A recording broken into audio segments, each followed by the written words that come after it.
Well, look, I mean, it's been an unusual year, and in many ways, it's been a banner year for social media platforms, right? I mean, people haven't been going to conferences, people haven't been meeting in person and flying all over the place. So it's really challenged any organization, any marketing organization, any organization that sells products and services to anybody to figure out how to use these digital networks to deliver their product and service or deliver their pitch.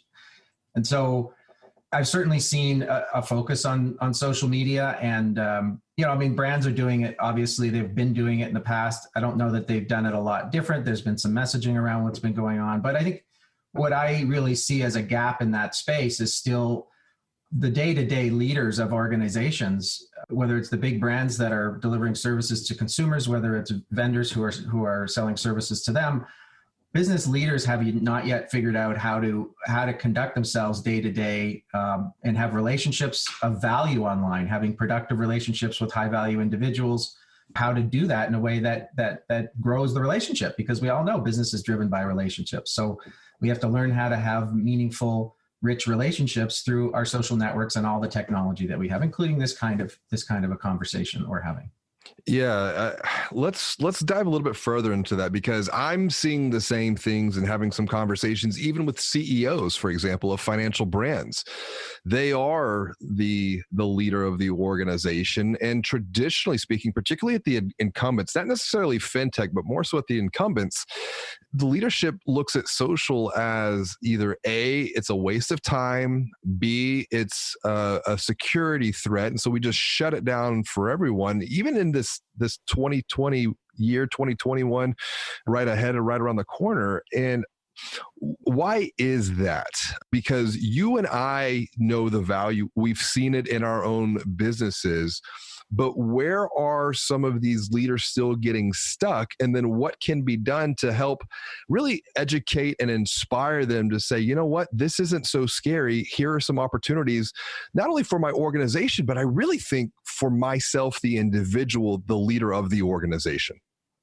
Well, I mean, I think part of it is how people see those platforms, right? I mean, social network platforms can be used for all kinds of things, and people have a tendency to have a narrow view of them. My view is a social network is just a digital social network is just another way of having relationships with people, right? And it's, you can have relationships lots of ways. You can meet somebody face to face over coffee. You can pick up the phone and call them and have a conversation.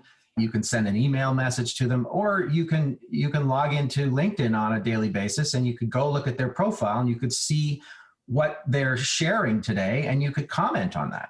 And that, that intentional activity is actually a very personal way of having a relationship with somebody. And a lot of people don't understand that we shouldn't be just looking at social networks as places to, pipes to shove our marketing messages, including business leaders. That's what they often do. They're promoting their own company stuff.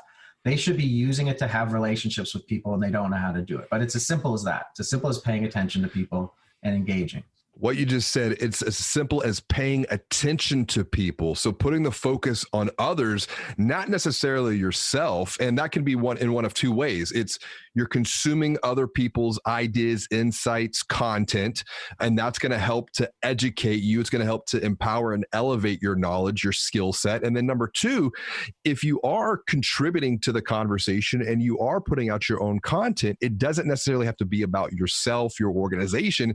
It's how you can then in turn educate, empower others. And it's this whole upward elevation of like minds around common ideas. When we look at this idea of, for example, LinkedIn, I look at LinkedIn, that's a community. That's a community of people. And in this digital world, post-COVID world we're all living in now, community is really transformed. Take the idea of sports. It's a community activity. Community is transformed to where I'm a leader at an organization. I might be in lending. I might be in sales. I might be on the executive team. What are the opportunities to take the idea of the local community? Because I can still connect with people locally, right? And build those local relationships in this digital world. Is there an opportunity there?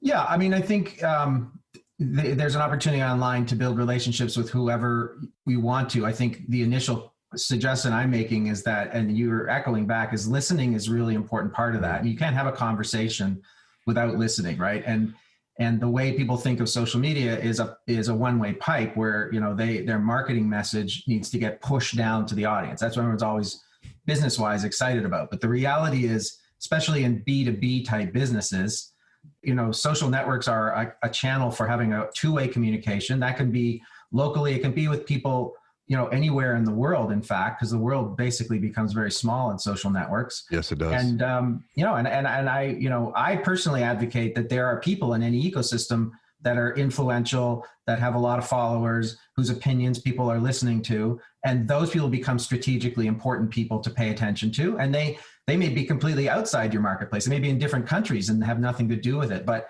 somebody in your world may be listening to that person as well. And your conversation engagement with them becomes strategically valuable to you in your business. I think what you just said is really interesting, because we can get so locked into our echo chambers, and you get confirmation bias to where social media provides an opportunity to learn from others and other verticals, and then bring that knowledge, bring that thinking back into our own activities. I can think of an instance of real world use of a couple people, particularly on the commercial side, who are utilizing social to make connections with other business leaders. And maybe they do some deals. We had one financial brand to where in 2020, 1 out of every 3 commercial deals that they closed had an initial digital touch point. That was something that they've never had, because they weren't able to go out. They weren't able to do lunches and go on the golf course and make those deals that they had before. But I think we have to be very careful as we move down this path, because one of 2 things is going to happen.